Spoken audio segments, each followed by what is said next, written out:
이집트 여행편은 이번이 마지막입니다. 카이로에서 남쪽으로 660km 위치해 있는 룩소르는요, 한때 테베로 불렸던 곳입니다. 이곳은 기원전 3200년부터 인류가 거주했던 곳이고요. 고왕조, BC 2686년부터 2181년까지를 고왕조라고 부릅니다. 이때 수도로 사용하기 시작을 했으나 결정적으로 부흥하게 된 시기는 신왕조 시기인데요. 기원전 1576년도에서 1085년도 사이였습니다. 우리에게 비교적 익숙한 여성 파라오 하트셉수트, 그리고 개혁가였던 아케나텐, 리비아를 격퇴한 세티 1세와 역사상 가장 강력했던 파라오 람세스 2세가 이곳을 수도로 삼아서 이집트를 통치했습니다. 하지만 기원전 332년 알렉산더 대왕이 이집트를 정복하고 친구인 프톨레마이오스가 파라오가 되면서 알렉산드리아를 수도로 삼자 테베의 전성기가 막을 내렸습니다.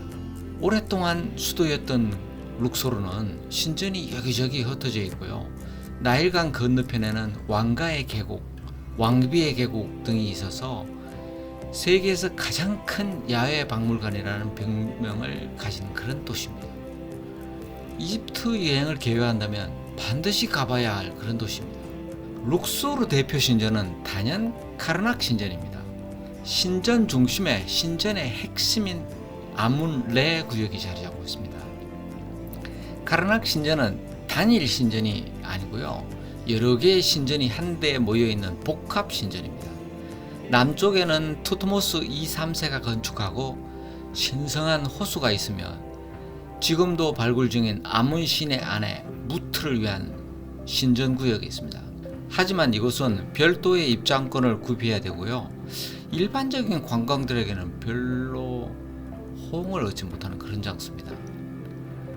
북쪽에는 전쟁의 신 몬투를 위한 구역이고요, 파괴돼서 지금은 아무것도 없지만 동쪽에 있었던 것으로 추정되는 아케나텐 4세의 신전 등 여러 신전이 모인 집합체를 카르낙 신전이라고 합니다.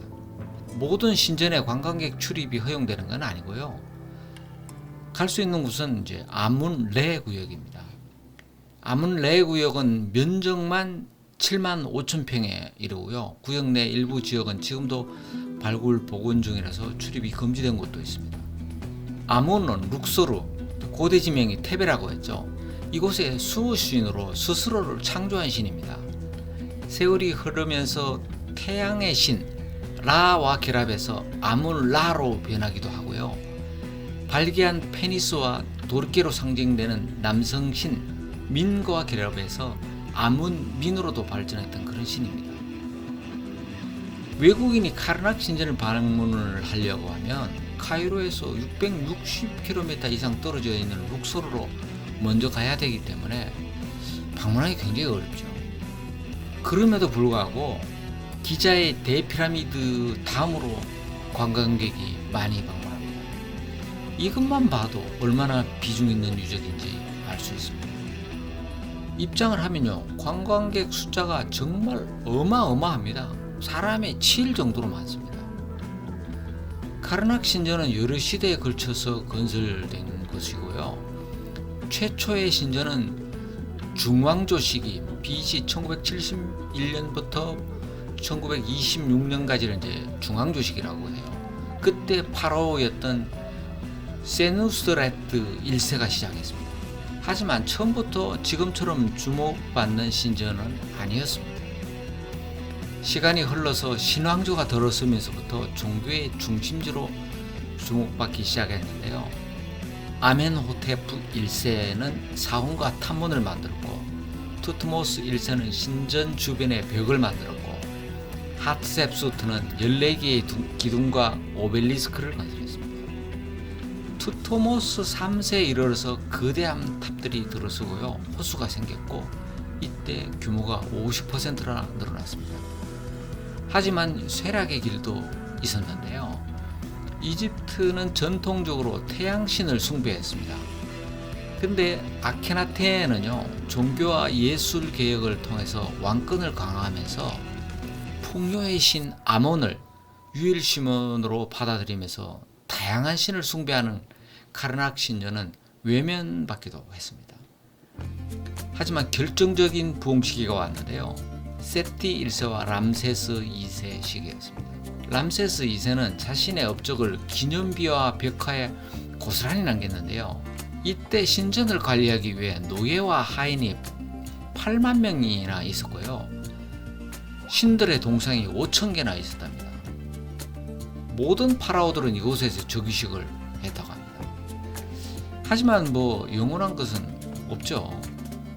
기원전 29년 프톨레마이오스 왕조의 마지막 파라오였던 클레오파트라가 자살을 했고요. 훗날 아우구스투스 황제가 되는 옥타비아누스가 공식적으로 이집트는 로마의 일부가 되었다고 선언하면서 카르낙 신전은 더 이상 신전의 역할을 할 수 없게 되었습니다. 결정적인 사건은요, 380년 로마 황제였던 베오도시우스 1세가 기독교를 국교로 정하고요, 391년에는 모든 신전을 철폐하라는 명을 내리면서 카르낙 신전은 이집트의 중심에서 사라졌습니다. 하지만 이 카르낙 신전이 워낙 거대하다 보니까 오랜 세월이 지났음에도 사람들의 기억 속에 쉽게 잊혀지지 않았습니다. 끊임없이 사람들의 방문이 이어졌고요. 유적 일부를 콥트 교인들이 사용하기도 했습니다. 이집트인들이 주목하지 않았던 이 카르낙 신전은요, 1500년경 베네치아 상인들이 이곳을 여행하면서 기록을 남겼고요. 1704년에 프랑스 학자 폴 루카스가 쓴 여행 안드에서의 등장을 하기 시작하더니 1800년이 되면서 유럽인들이 고고하게 관심을 보이고, 이때 발굴이 시작되면서 두터운 모래 속에 있었던 신전이 나타났습니다. 이집트 역사에 등장하는 주요한 파라오들은요, 카르낙 신전에 자신의 흔적을 남기는데 굉장히 열중했습니다. 먼저 하트셉수트는 자신을 위한 쌍둥이 오벨리스크를 세웠고요. 적이 16년을 맞아서 또 하나의 오벨리스크를 세우기 위해서 채굴하다가 중단됐는데, 이것이 아스완에 지금도 남아있는 미완성 오벨리스크입니다. 잠깐 오벨리스크 이야기를 하면요, 이집트 신전에 자리하고 있는 수많은 오벨리스크들을 서구 열강들이 절취하고 반출해 갔습니다. 심지어 로마에는요, 이집트 안에 있는 오벨리스크보다 더 많은 13개의 오벨리스크가 있고요. 이거 전부 이집트에서 강탈해 간 겁니다. 대표적으로 로마의 판테온 앞, 포폴로 광장, 바티칸 성당 앞에 있는 오벨리스크가 전부 이집트 겁니다. 로마뿐만이 아니에요. 파리 콩코르드 광장 앞에 있는 오벨리스크는요, 선물을 가장한 약탈이었고요. 투르키의 이스탄불에 있는 베오도시우스 오벨리스크도요, 동로마 제국에 의해서 약탈해 간 겁니다. 카르낙 신전의 핵심은요, 그레이트 하이포스타일 홀입니다. 여성 파라오 하셉수트에 의해서 시작된 것으로 추정이 되고요. 둘레가 10m나 되고 높이가 24m가 되는 파피루스를 닮은 돌 기둥이 16개의 줄을 따라서 134개가 늘어서 있습니다. 아주 웅장합니다. 이곳을 완성하는 데 가장 크게 기여한 파라오는 세티 1세와 람세스 2세였을 거로 추정을 합니다. 이 기둥에 파라오들이 자랑하고 싶은 온갖 내용을 부조로 남겨놨고요. 가장 많은 흔적을 남긴 파라오가 람세스 2세입니다. 남쪽 벽에 히타이트와의 전쟁인 카데시 전투에서 승리한 것으로 묘사한 이집트 히타이트 평화조약도 여기 새겨놨습니다. 면적이 엄청난데요. 1510평이나 됩니다. 나는 아스완부터 투석에선 크루즈에서 내려서 택시로 네페르타리 무덤하고 하트셉수트 장제전을 투어하고 룩소르스한 선착장에서 보트 택시로 갈아탄 뒤에 카르낙 신전을 관람하고 호텔까지 가는 그런 경로를 이용을 했습니다. 이 모든 경로의 교통수단을 제공하는 조건으로 650파운드의 현지 운전사하고 계약을 했는데요. 룩소르스 안에 있는 레페르타리 무덤과 하셉수트 장제전을 안내하는 운전수가 얘기한 건데, 76년 아스완댐 공사가 되기 전까지는 매년 홍수가 반복됐대요.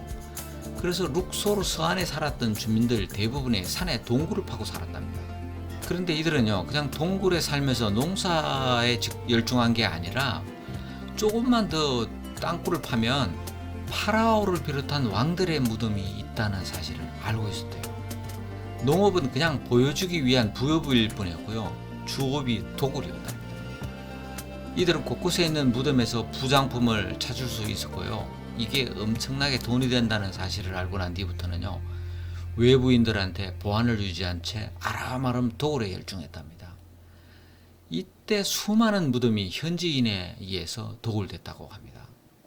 당국에서는요, 76년 이후 홍수가 없음에도 동굴에서 이주하지 않는 원인이 도굴에 있음을 뒤늦게 확인을 하고 이들을 강제 이주시켰고, 지금은 어떤 인원도 출입을 할 수 없습니다.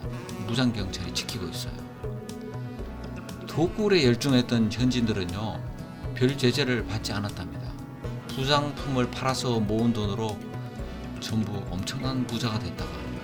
보트 택시 운전사는 제법 영어를 구사할 수 있는데요, 학교 교육을 통해서 배운 건 아니고요, 여행자들한테 아람아람 듣고 따라하는 것이라고 했는데 소통에는 별 문제가 없었어요. 통통통 하면서 소리를 내면서 물살 가르는 이 보트 택시, 조금은 어설퍼 보이고 허술해 보이지만요, 잠시 몸을 맡기면 곧 적응됩니다. 그런데 투어를 마치고 보트 택시로 도착한 호텔 선착장에서 문제가 발생했습니다. 나일경변에 있는 이베르텔 룩소르라는 호텔인데요, 4성급 호텔입니다. 선착장에 있던 보안원요원은요, 아주 거만한 태도로 보이면서 호텔에 등록되지 않는 보트 택시라서 접안을 할 수 없다 하면서 거부했습니다. 나는 오늘 이제 투숙하는 고객이라면서 예약한 내용을 보여줬는데도 아주 막무가내했어요. 보트 택시 운전사 귀띔에 의하면 이때 약간의 뇌물을 주면 바로 허락해 준다는 거였어요. 요즘 말로 저는 아주 빡쳤어요. 정상적으로 호텔을 찾아온 손님에게 이렇게 무리하게 군다는 것을 이해할 수가 없었기에 뇌물을 줄 수가 없었어요. 곧바로 저는 이제 리셉션에 이제 전화를 했어요. 그래서 이것을 통해서 호텔 체크인 하는데 아무런 문제가 없다는 답변을 들었는데, 요거를 이제 보안요원이 듣고 있었어요. 통화 내용을 눈치챘는지 그때 바로 보안요원 태도가 돌변을 했습니다. 허리에 두 손을 올리고 고개를 막 치켜들고 거만한 태도를 보였던 보안요원은요, 어느새 허리를 굽히고 머리를 조아린 채 내 가방을 보트 택시에서 내리더니 저 한참 먼 그 출입구까지 들고 가는 거 아닙니까? 세상에 이따위 놈이 있나, 그런 생각이 들었어요. 이 호텔 프로모션 가격인 6만원에 조식도 제공하는 옵션이라서 가성비가 아주 좋았어요. 그래서 예약하기는 했는데요, 명색이 4성급인데 이런 개판이 없었습니다. 왜냐하면 시원한 바람이 나야 할 에어컨 공기가 전혀 시원하지 않은 겁니다. 시원한 방으로 바꿔줄 것을 요구해서 다른 방을 배정받았는데 마찬가지였어요. 선풍기도 없는 방에서 밤새 땀을 줄줄 흘려야 했습니다. 혹시 룩소르 여행을 계획하고 있다면 이 호텔은 가지 않는 게 좋을 것 같아요. 룩소르 끝으로 이집트 자유여행 편은 마무리되었습니다. 다음 편에는요, 귀국하는 길에 레이오버로 방문했던 이디오피아 아디스 아바바 이야기를 하겠습니다. 구독과 좋아요, 알림 설정을 부탁합니다.